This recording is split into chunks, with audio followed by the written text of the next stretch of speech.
Olá pessoal, tudo bem? Eu sou o professor Lisandro Borges, estamos aqui no Laboratório de Bioquímica Clínica da Universidade Federal do Sergipe e hoje eu vou mostrar para vocês como ocorre, como funciona o procedimento de punção sanguínea, tanto pelo sistema de coleta clássica, com seringa e agulha, como o sistema de coleta a vácuo.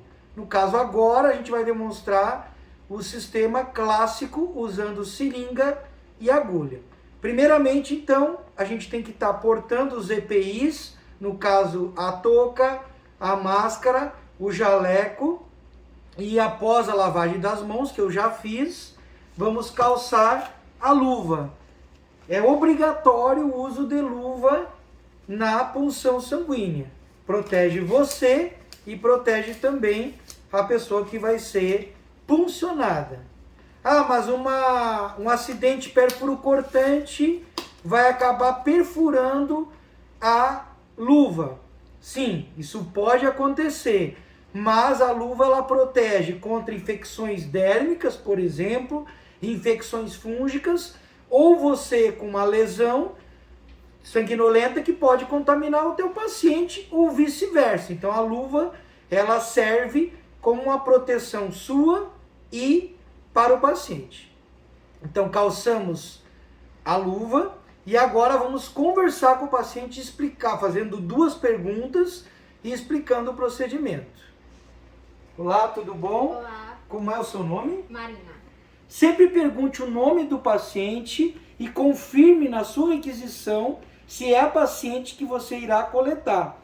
Nunca diga, você é Marina? A paciente que pode ter algum problema, algum transtorno neurológico, ela normalmente responde para todas as perguntas sim. Então sempre pergunte o nome completo do paciente, cuidando e evitando os homônimos, João, José, Maria. E aí tendo a certeza que é a paciente que nós iremos coletar. Aí agora vamos para as duas perguntas. Dona Marina, qual o horário que a senhora comeu ontem à noite? 7 horas. 7 horas. Então certifique-se que a paciente fez o jejum adequado para o exame. Lembrando que jejum muito prolongado interfere no exame laboratorial. E um período de jejum curto, por exemplo, se ela respondesse, eu comi 5 da manhã, pode também interferir em muitos exames laboratoriais. Dona Marina, a senhora toma alguma medicação frequentemente? A senhora tem alguma doença crônica? Não. Não tem doença crônica e não toma medicação frequente.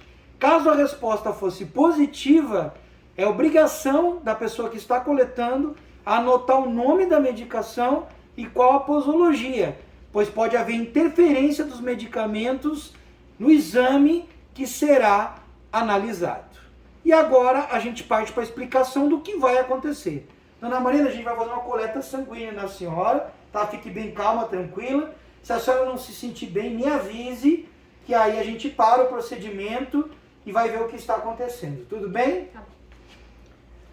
Partimos então agora para a colocação do garrote. O garrote pode ser esse garrote mais moderno, né, que funciona como se fosse um cinto de segurança do automóvel, e os garrotes mais antigos que utilizam o sistema de borracha tradicional. Eu vou só colocar para ver como funciona esse sistema.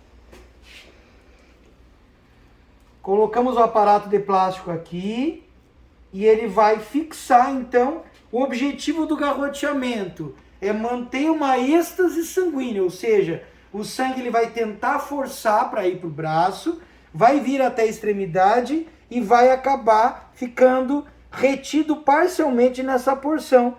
Visualizamos, então, as veias quando ocorre esse impedimento do retorno correto. Isso é a êxtase sanguínea. Vamos colocar agora o garrote que eu expliquei antes, que tem um sistema mais moderno. Com licença. Vou colocar e agora eu vou apertar o garrote, nem muito frouxo e nem muito apertado, para não machucar a paciente. Peço para a paciente fechar a mão, por favor. Não há necessidade de tirar anéis ou pulseiras ou relógio. Fechou a mão. E agora eu vou visualizar as veias.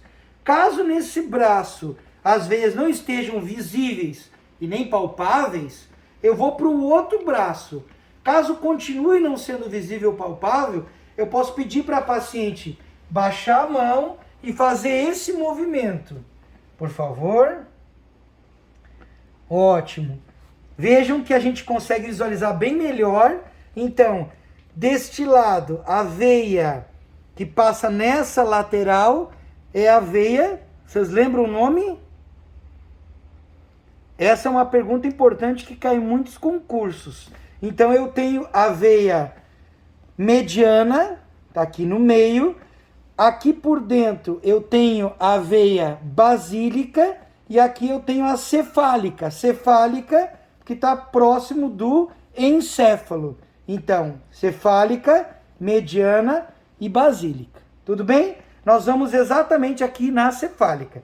Lembrando que não posso deixar garroteado o braço da paciente por mais de 1 minuto. Passou de 1 minuto, pode haver interferência em exames laboratoriais. Então, recoloco novamente, pressiono, peço para a paciente fechar a mão e agora eu vou preparar o meu material. Uma buchinha de algodão, nunca deixa preparado com álcool, porque vai evaporar. Faço então a imersão no álcool 70, nem muito molhado, nem pouco. Sempre álcool 70, nunca o álcool iodado. E aí eu venho e faço um movimento lateralizado. Então eu vou, uma vez só, retirar do centro e ir para as laterais. Um movimento único, para não ficar sambando com as bactérias ali no local. Pronto. Esse algodão eu já posso descartar. E venho para minha seringa e agulha. Então aqui eu tenho o berço e a pétala. O berço é onde a seringa dorme. E a pétala é a parte de cima. Então vou abrir, vou descartar no lixo apropriado, vou testar o êmbolo, vou testar que a agulha está bem posicionada e vou partir para a punção.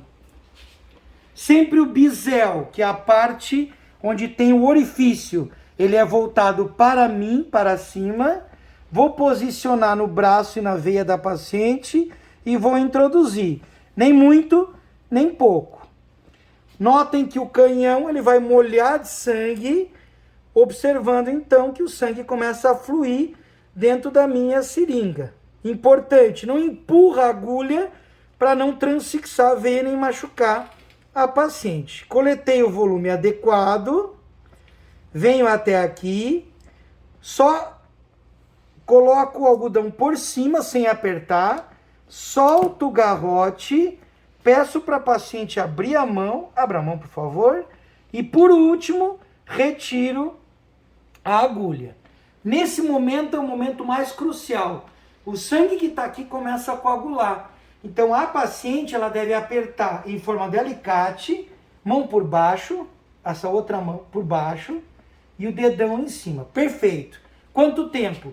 Por 5 minutos. E agora eu vou me preocupar com a amostra, porque a coagulação já está ocorrendo aqui. Nessa segunda etapa tem que ser rápido. Então eu tenho que saber que exames a Marina tem para realizar. Se for um hemograma, eu vou utilizar o tubo de tampa roxa, colocando o sangue até essa medida. Então eu vou priorizar os tubos com anticoagulante. Hemograma ou fluoreto de sódio, que é para glicemia, para coleta da glicemia. O outro tubo de hemograma também tampa roxa, mas de outra marca. Mais um de outra marca, também hemograma. Ou o citrato de sódio, que é para coagulograma. No caso, eu colocaria até essa marca aqui. Esses são os tubos que utilizam anticoagulante.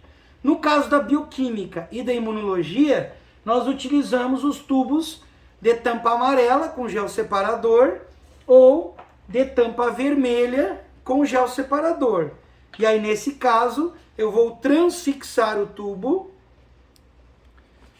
e o sangue lentamente ele vai sendo, então na parede, a agulha na parede do tubo, o sangue vai gentilmente adentrando no tubo. Lembrando que eu não posso impelir força para não hemolizar esse sangue, não romper as hemácias. Sangue dentro do meu tubo, no volume adequado. Para retirar, eu tenho que aspirar ao contrário para não vazar o sangue aqui na minha agulha e vou agitar por 10 vezes o meu tubo. Coleta pronta e agora eu vou descartar em recipiente apropriado, no caso, a caixinha de pérfuro cortante. Descarto a minha seringa na caixinha específica e agora eu tenho meu tubo. Vou anotar agora com caneta comum o nome da minha paciente.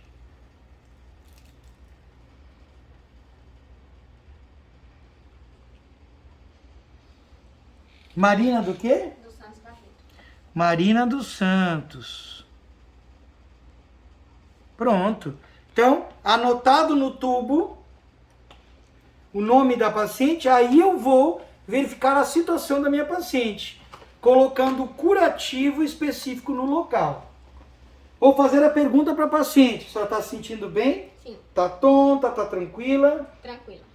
Pronto, a paciente não demonstrando sinais de desmaio nem de mal-estar, ela está liberada para seguir seu retorno para a residência. Então, a gente retira o algodão, observa que não há sangramento. Caso haja sangramento, teremos que pressionar por mais 5 minutos em alicate. Não há sangramento, eu irei colocar então o curativo circular no local onde foi a minha coleta. Acho que a minha coleta foi um pouquinho para o lado.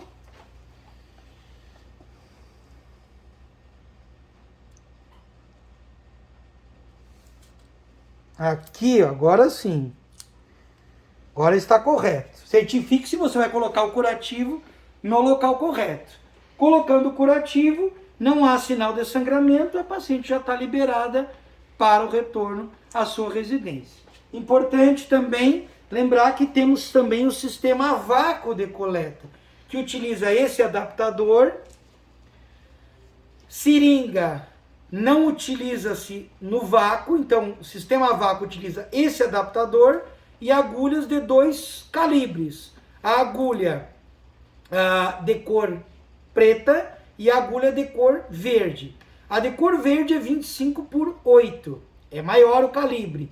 A preta é 25/7. A gente abre na hora, introduz a parte que tem a borrachinha, que tem outra agulha aqui, no adaptador e no caso, na punção, abrimos o bisel voltado para a gente, introduz na veia e aí vai recolocando os tubos, perfurando borracha da agulha e borracha da tampa para que o sangue adentre dentro do meu tubo. Essa é a diferença da coleta de seringa para a coleta a vácuo. Lembrando que também, a título histórico, estas eram as seringas que se utilizava na década de 30, na década de 40, na década de 20 no Brasil. Eram seringas que eram autoclavadas e reutilizadas em vários pacientes. Claro que essas seringas são históricas, não se usa mais a seringa de vidro. E temos os sistemas mais modernos, que é a da Sardstedt, que eles tiveram a ideia de transformar a própria seringa é o tubo primário. Então, aqui eu tenho uma seringa tradicional, aqui eu acoplo a agulha, terminei a coleta, eu quebro essa parte do êmbolo e terei o tubo primário que eu vou abrir para retirar, no caso, o sobrenadante daqui para fazer os exames específicos. Então, a evolução, só que a evolução tem custo. Essa seringa é mais cara do que as seringas tradicionais.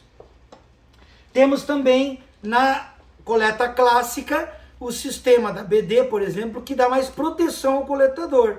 Após a coleta, há uma trava da agulha que impede que ele se pique, se machuque num acidente perfuro-cortante. E também há a quebra do êmbolo, impedindo que isso aqui seja retraído novamente. Então, uma segurança a mais nas nossas agulhas. E dos tubos, a gente já ilustrou, também temos os tubinhos pediátricos, aqui com gel separador para bioquímica ou para imuno, aqui também com gel separador para bioquímica e para imuno, e aqui o tubinho tampinha roxa para a realização do hemograma em pacientes pediátricos. Além desses, também temos as agulhas compradas separadas, com aquele sistema de trava que eu mostrei também. O butterfly, que é colocado principalmente nas veias da mão, para coleta pediátrica, um idoso com uma veia mais difícil.